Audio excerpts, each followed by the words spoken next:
Here we go. Fridays. Fridays. We love our Fridays, don't we? We love them. We love doing all kinds of different things on a Friday. TGIF, right? Look it up if you don't know what it means.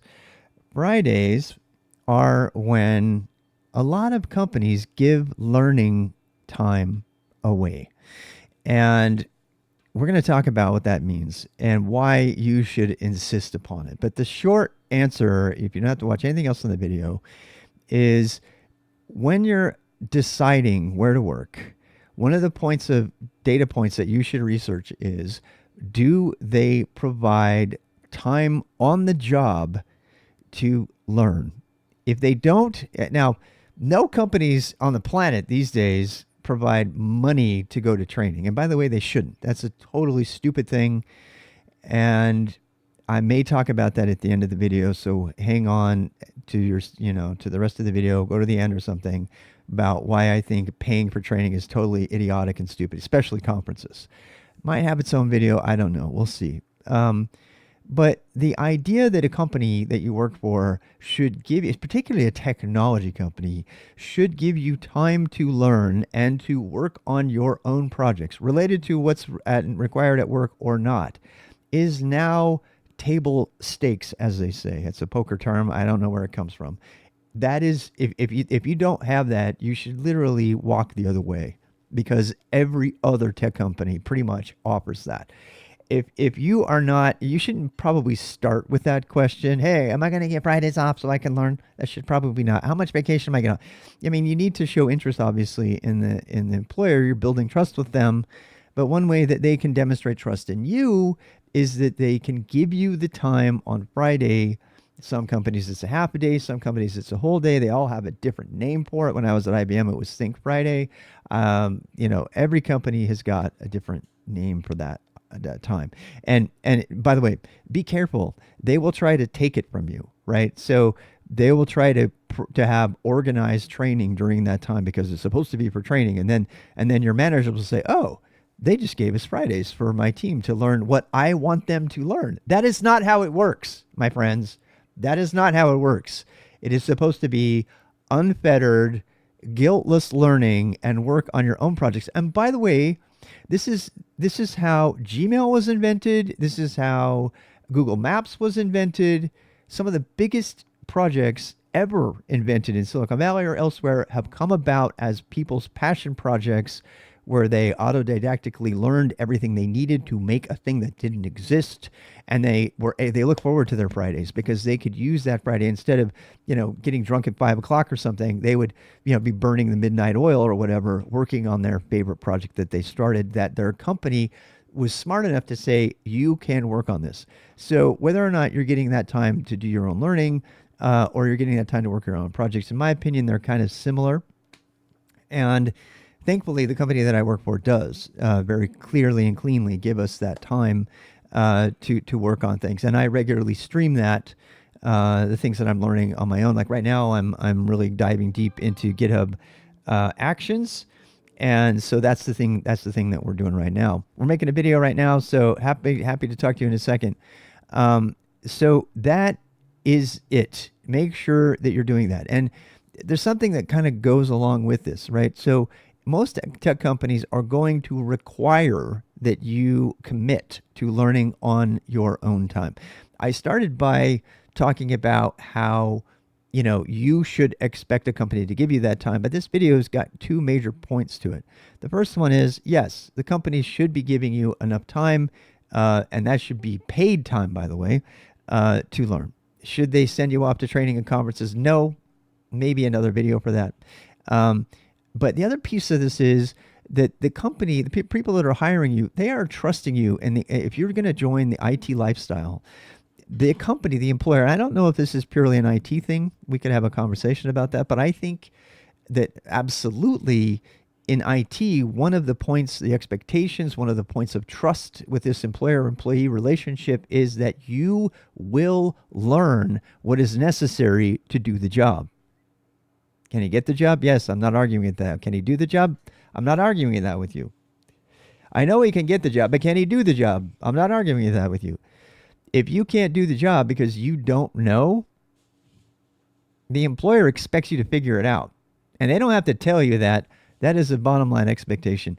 And if you are not okay being expected to learn on your own time in addition to the Friday that they give you, and that means, I mean, not all of the education that you're going to need is going to fit into even 8 hours on a Friday. Sometimes, like when you get thrown into Kubernetes, you know, if you're a salaried employee, the number of hours doesn't even matter anymore, right? It just means that you've got to make the time. And if you have a deadline and the company's established a deadline and you don't know the thing and you're being responsible to do the thing, then you're expected to learn it.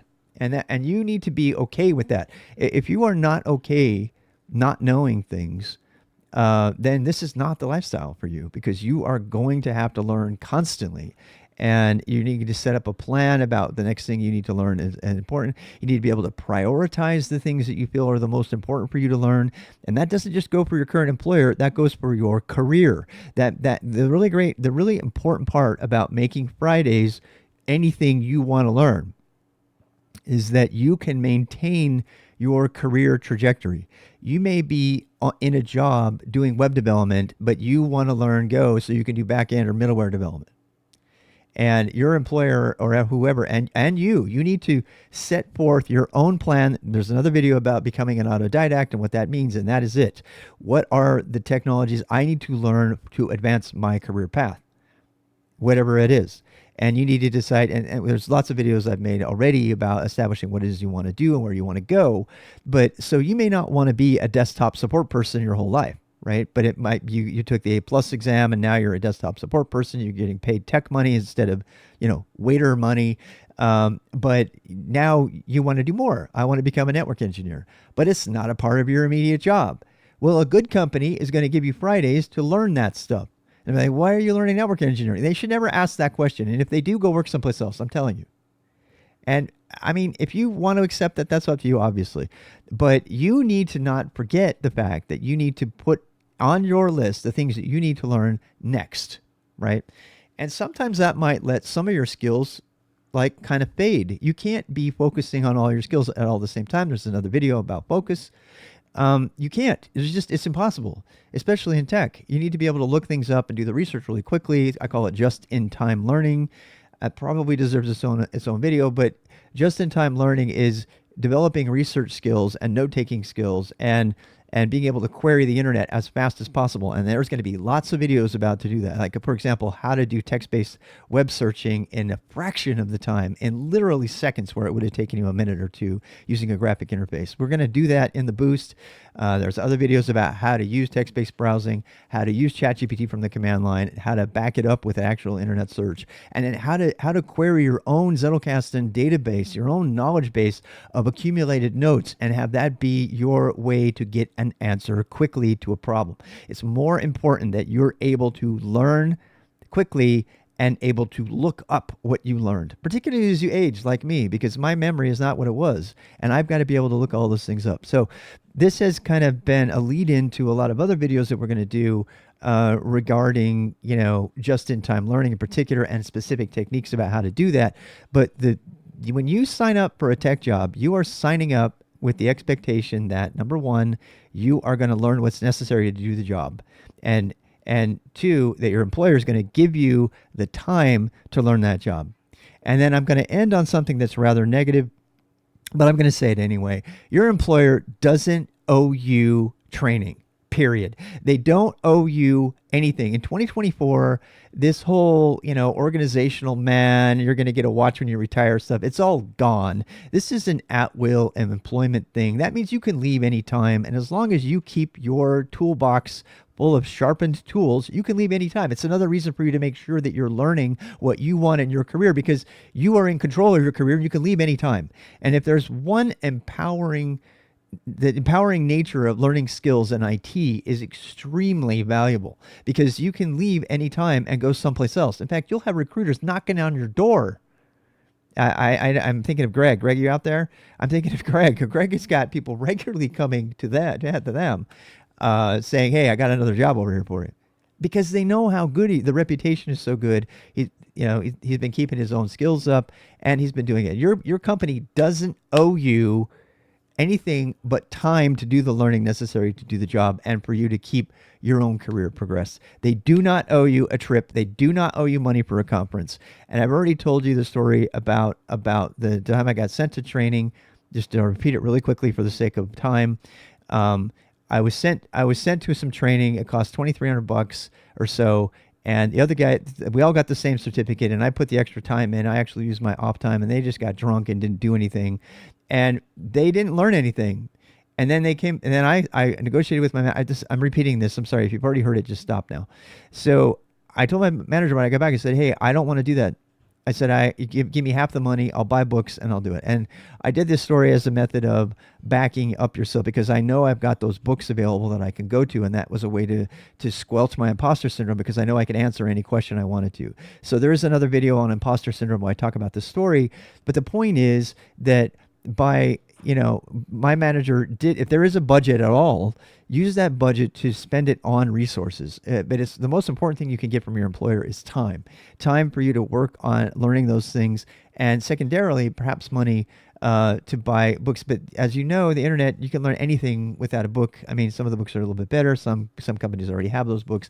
But if you're going to get money, negotiate to have that money go towards resources and not toward, especially conferences. They're a waste of time.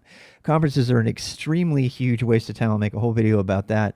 You don't learn anything from them. You're out money. You get drunk. You have fun with your friends. You get to meet your heroes. Great. They're not educational. I mean, the amount of education that you can get from a conference per minute and per dollar is ridiculous compared to what you could do on your own time if you were just given the same amount of time on a Friday to do that. Not to mention the fact that you could watch all the salient points of the conference by yourself and glean out that information. Stop lying and telling people you need to go to a conference because of the training. All right, I'm done. Enough complaining from me.